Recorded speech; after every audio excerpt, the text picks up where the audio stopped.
Hello, everyone. Thank you for tuning in. I am JayLee. This is JLeesCorner.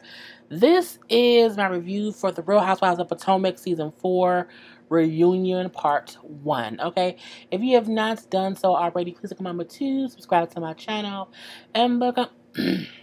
Voice is gone. It's 4:38 in the morning. JayBird, dun. Y'all know all that goodness and stuff. Like, comment, share, subscribe, hit the notification button. Follow me on IG and or Twitter at J_Lees_Corner. But let's get into this review. We will first go over the fashions of it all. I waited to do the fashions until I was going to do the reunion. I didn't want to do them early. So, my best dress is Karen. It's a tie between Karen and Gizelle. I do not like Robin's outfit. It looked like handkerchiefs and lace. It looks like I just don't like it at all. It's the lace part that looks cheap. That's what I don't like. I don't know if that's supposed to be like delicate fringe or what, or polka dot couture. I'm not sure. I don't like it at all. Candace's outfit I don't like because of that shoulder angel wing, which I don't know what it is. The dress, I don't like it. The up part on the feathery part, then the one long part on the ground, I don't like it. I like her shoes. I don't like the outfit, but I also don't like Candace. Gizelle, I love the jumpsuit. It also looked like it could be a tablecloth. So I'm like, but I think it fits her well. I don't like her hair. We'll get to that in 1 second. Girl, Ashley, I get what you were going for, but I don't get the cape. I love a kimono. Okay, I love kimono. I love a cape of it all. But this cape didn't look right. It looked like a door stopper. Or so, I don't know, it just don't look right. The outfit itself is fine. It's that weird ass, elastic ass cape that don't look right. You know what I'm saying? Karen outfit to me looks the best. Okay, her body looks amazing. It fits her well. I like it in full. Monique's outfit I did not like because she looked stuffed in it. I don't think it was too tight. I think it was made to look that way. I just don't like how it looks on her. So for me, I like Karen's dress the most. A close second to Gizelle. So it'll go for me, Karen, Gizelle, Monique, Ashley, Candace, and then Robin. And it takes a lot for me to put Candace not in last place. I don't like her. Now, up close of their faces, you know what I'm saying? I did love the bright nail on Robin. Her hair is nice. I still don't like this weird ass polka dot ruffy things or whatever. Ashley looks pretty. I did not understand her hair all that well. She looks like an elf from Lord of the Rings, but it is what it is. Again, that weird elastic around the shoulder cape did not look well. It would have looked better if she just didn't have it on. Or if it was it doesn't fit right. But her makeup was fine. I like her earrings. Monique's hair was great. Her makeup was great. Again, she looks stuffed in the dress, even though it fits her fine. Again, it's not too tight. I just feel like she can't breathe in it. Anyway, and then the other ladies, where are they? Okay. I feel like Candace has too much makeup on. She looks too makeup-y.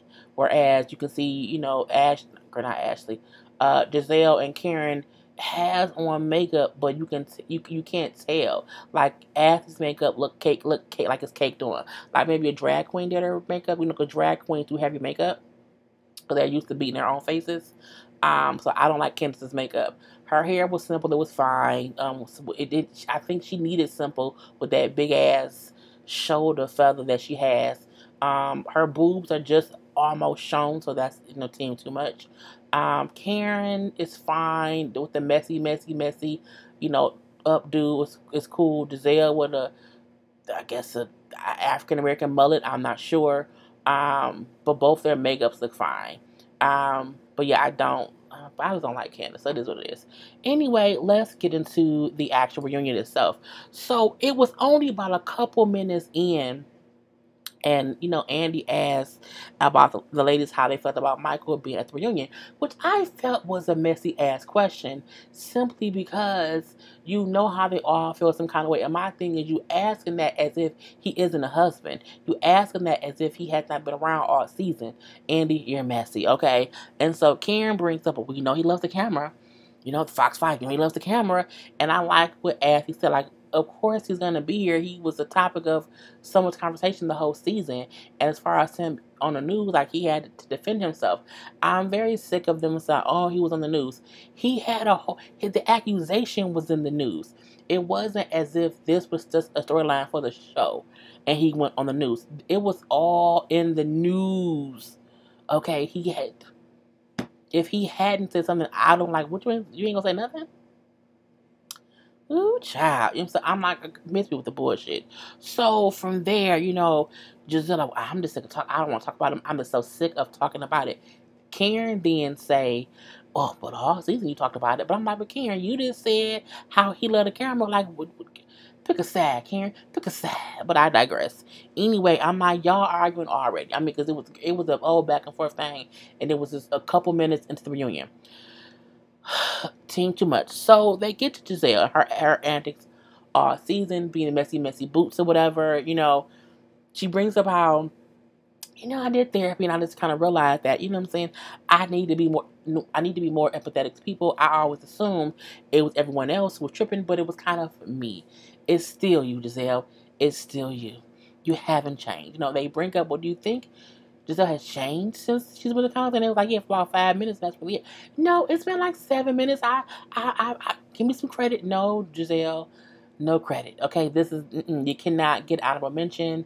You failed the project. Okay, so Karen brings up how, I feel like Giselle has no hope in changing if she doesn't make an active change in her life. Okay, that's what she needs to do. They then bring up Sherman. I'm like, why y'all bringing up Sherman? Sherman has been out the picture for so long, I forgot he existed, okay? And they asked why he did not accompany her to Candace's wedding. And Giselle brought up how we know he did not want to have to talk to Monique and the other ladies or whatever. He really did not want to do any of that on camera. But I also felt like I got what he meant by that. But you were supposed to have been supporting me, but it is what it is. Like, well, don't blame me. Monique said, don't blame me that I'm the reason he comes out, but I'm not blaming you per se. But I'm saying is because of because Monique was one who was on TV saying he was accused of this and accused of that and got put all his business in the street. That was already in the street, but just a little bit more.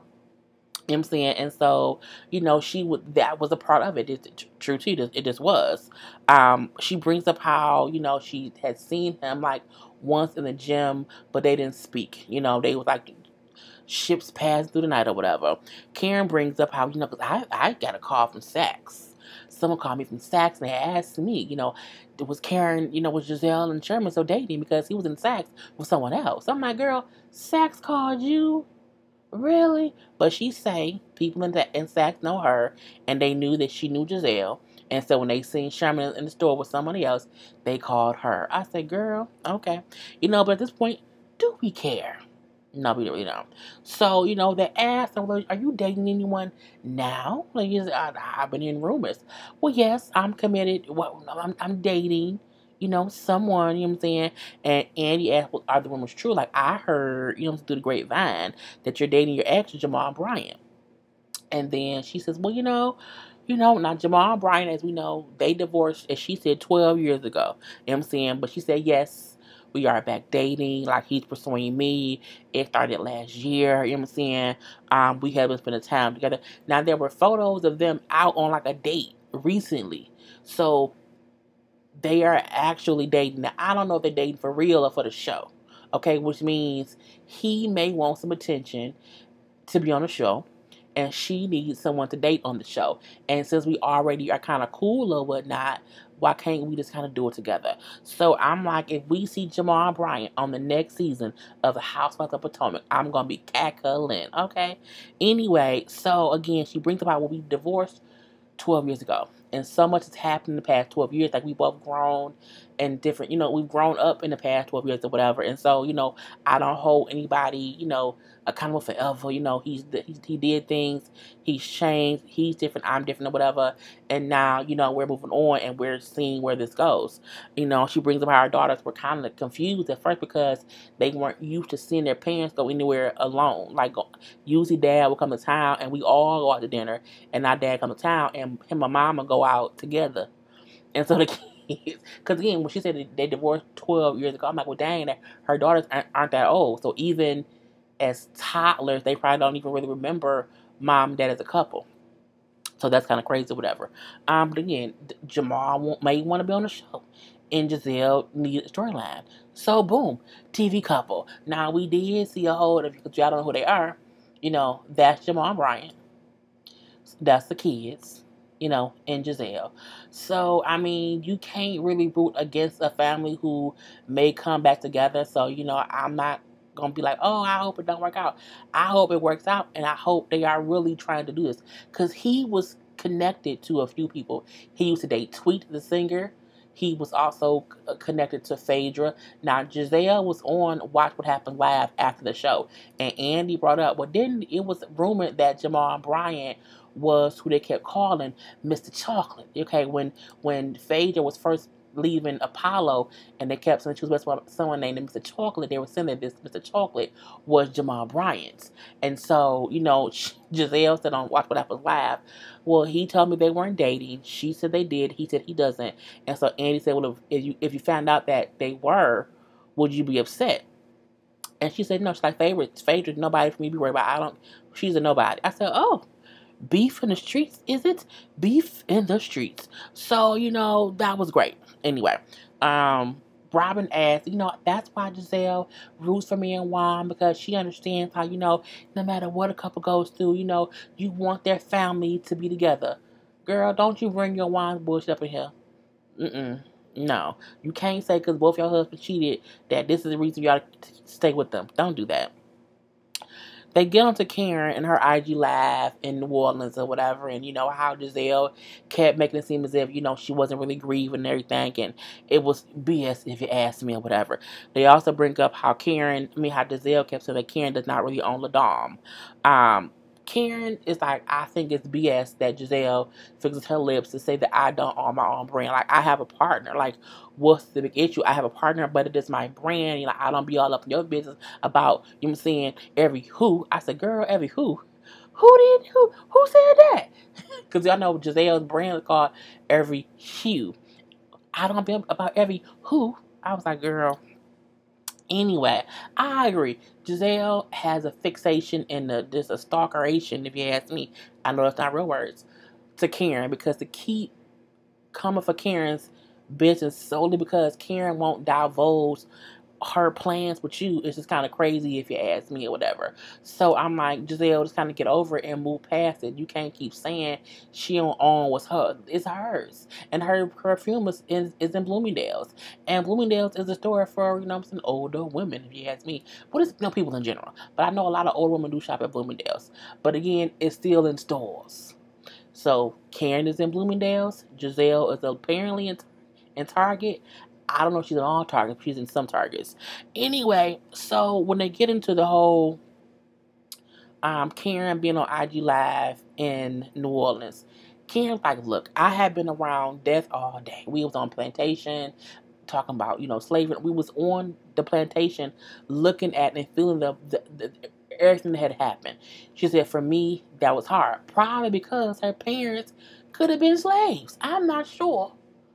But I feel like she could probably feel like, okay, this is something that my parents could have experienced at least a little bit of, and now they are no longer here. So and people don't get, when you lose a parent, even hearing about death makes you sad. Okay, that's why I don't watch certain shows, because it will make me sad, because it still affects you. So my thing is, Karen was definitely right. I was there all day, and I did not feel I was in a bad mood. Not a bad mood, but I was in a mood because of my feelings, and I did not want to go out with y'all. Period. Okay, I was laying around in my bed, and I thought, let me get on my phone and thank my supporters on IG Live, because people have been commenting and stuff. I wanted to, just thank them. And again, that it's no one has grieving does not mean that you sitting around you being sad.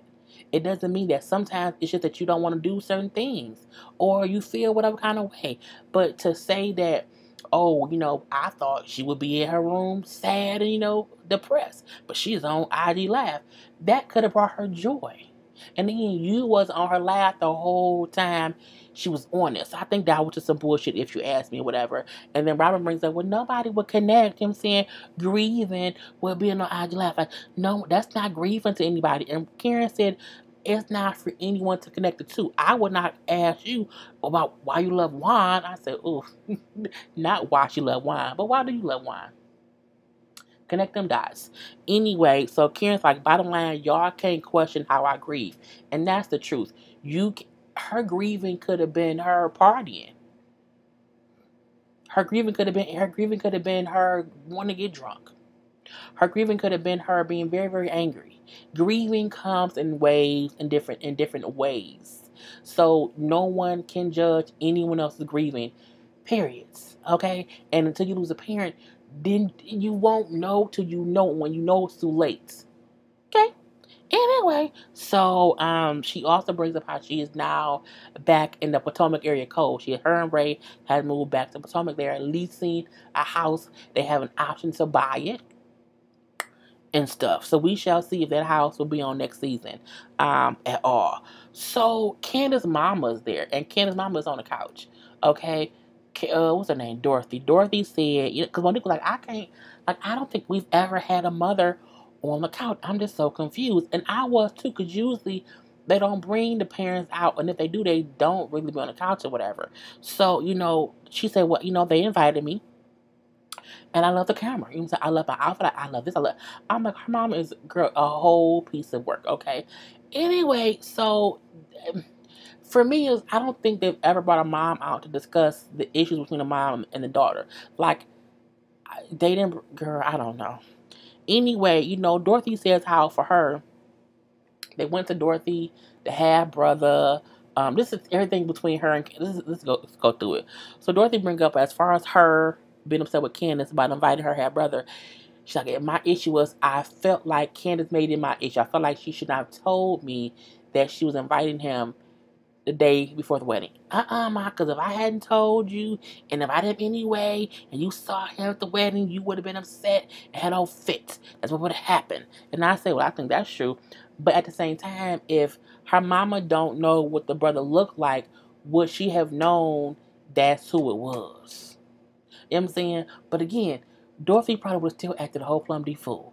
But I digress. So, they then bring up how, well, Candace's daddy had that kid before y'all got married. You forgave him and married him. So how are you upset all these years later when you, one, married him after he had a kid, you not divorced and married to a whole different man? Like, why do you care about that kid he had when y'all were dating? Okay?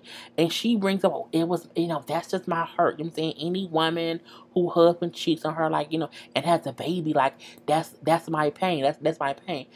But he wasn't your husband when he cheated. He was your boyfriend. You married him, okay? You married him and y'all had your own kid, which is Candace, who's still childish, but we're gonna leave it alone. Anyway, what I get that she meant was, Candace's half brother isn't my issue.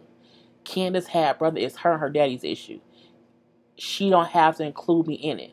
But again, you was paying for the wedding. But let me move on. So Candace brings up how for her, she was confused when she was younger, because I found out about my brother when I was around 10 or 11. And I had only seen him a couple times.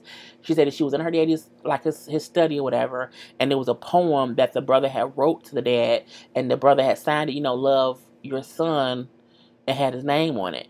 And she's like, I was confused because I knew that I was my dad's only child. So I went to my mom, and she said, talk to my dad. And she said, yeah, I told Candace to talk to her father, because that was her father's job, to explain to her who the kid was. I felt like that was a little bit disheartening, because even you're a mom and you know what happened. So to kind of, But her mama just, girl, her mama different. Anyway, so the mama bring up how, well, I get that she was hurt too about that. But again, we had two different hurts or whatever. And again, that was for her father to explain to her. Girl, I was like, it's teen too much. And she brings up, I'm over it. I've been remarried 25 years ago. You not over it. You not over it. And neither is Candace. Truth be told, you know what I'm saying? And she, I don't care. So he was not your husband when he cheated, but let's move on from there. They then get the purse gate to where Candace said her mama smacked her with a purse. Now, Dorothy say, we were at this event, I had this little purse, and she bought the purse, and it wasn't that big of a purse, but I'm pretty sure if it had stuff in it, it can hurt. So she brings up how her and Candace were having some kind of disagreements, and Candace was in her face, what is, being Candace or whatever. And she said, because Candace was in her face with her hand, she said, girl, bye girl, bye girl. And she said, when I did that, my purse was in my hand and I did swing it, and I guess Candace's face hit my purse. I said, girl, not her face hit your purse, but I digress. Anyway, she think, but my thing is, y'all know Candace, y'all know she's a drama queen, so she has her perspective and I have mine. I do think the truth lies somewhere in between. I do think Candace was in her mama's face, and I do think her mama swung her hand and did not care if she had Candace. But I don't think her mama purposely hit her in the face with a purse. You know what I'm saying? It's somewhere in the middle. But girl, do we care? No. Anyway, they also discussed Candace's house that she lives in. Candace brought the deed, okay, which had her mama's name and her name. He brings about me and my mama both put down a down payments on the house, and the house isn't both our names, so it's still my house too. And they was like, yeah, it's your house, but it's also your mama's house. Like, it's both your house, but it's not just her house. It's our house. Who cares?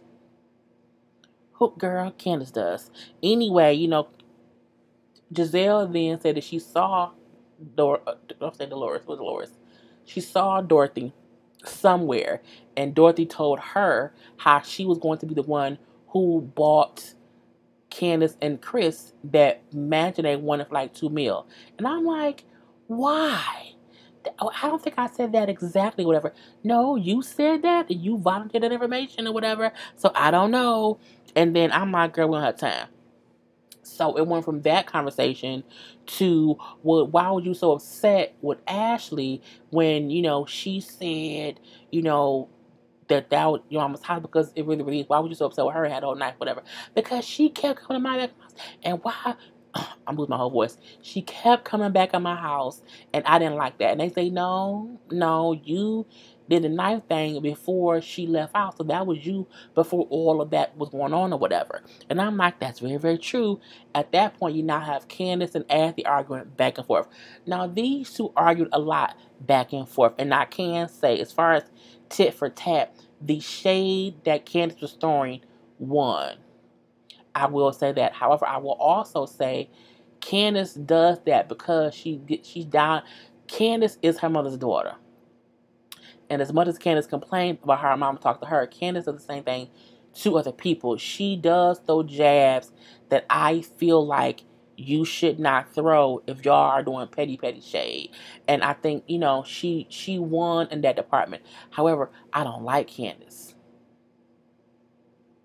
I don't. So Candace told Ash that you were a gold digger, was plucked out of nothing by your old ass husband, and I saw in your beady little eyes that you had the hatred you had for me. And I'm like, plucked from the ghetto, girl, I just can't. You know what I'm saying? And Ash is like, you are the least accomplished person on the couches. What? I have my businesses. I have this. Girl, I don't care to see Ashley and Candace argue. I feel like they both throw shade back and forth. But I'm over it. Because it stems from Candace not liking the fact that she felt like Ashley was not really trying to get pregnant. But I'm like, now she has a whole baby. So why can't you let that go? Because even though they say, well, let me stop. It's just, it was dumb. When Ashley brings up how, well, your husband is a whole gold digger because he living up in your house. I said, and that's true. So when your husband is 70 and he's going to be checking out in about 5 years, and you wait for him to check out, so you can collect it. And it's like, okay, okay, now it's just it was team too much. Okay. And I'm like, here go Dorothy. Well, actually, Chris's family is very well off. I'm saying, how? How was Chris's family well off? If Chris' family is well off, why is it that Chris was living in Candace's mama's house? Okay, why is it that y'all was fussing and arguing over the budget of the wedding? And not only that, why are you talking about buying them that house for $2 million? I don't get it. I don't. Is it just his family wealthy and they said forget him? And he has no money? Because if he has no money, then he is a gold digger. Okay, digging at the Candace's gold. But I digress. It is what it is.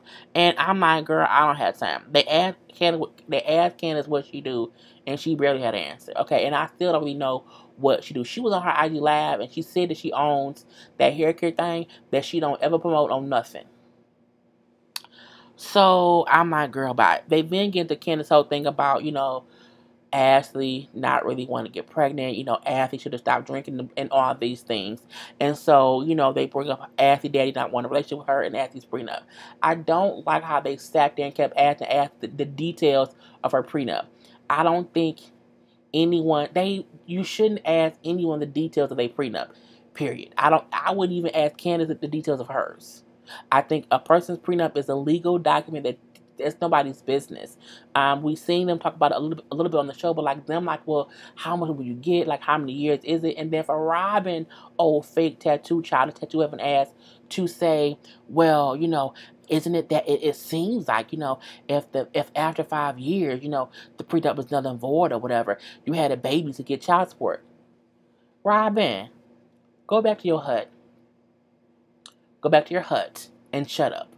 Okay, you're not mature enough to be in this conversation because I'm like, girl, I can't. Robin and her comments pissed me off because you and Juan can't even figure out what y'all doing. At least Ashley and Michael are legally married and have some kind of agreements on stuff. Okay, you and Juan can't. No, don't want to do it. Anyway, she brings up, since I was having a baby, Ashley does, that she's been having some issues. Her doctor felt like she may have had a bit of postpartum. She was, very emotional. She said she was crying a lot or whatever for no reason. So she's like, at first it was very, very hard. And she was very, she kind of became very reclusive into her own house. And she just recently started going out and doing things. Her and Candace go back and forth some more. I didn't really care about it too much, mainly because, again, they asked Candace, since you see that she actually had a baby and that she wanted to get pregnant, she got pregnant or whatever, can you now at least apologize for making it seem like she wasn't for real? Well, no, because I don't really know if at that time she wanted a kid. Bitch, she got pregnant at that time and had a whole baby.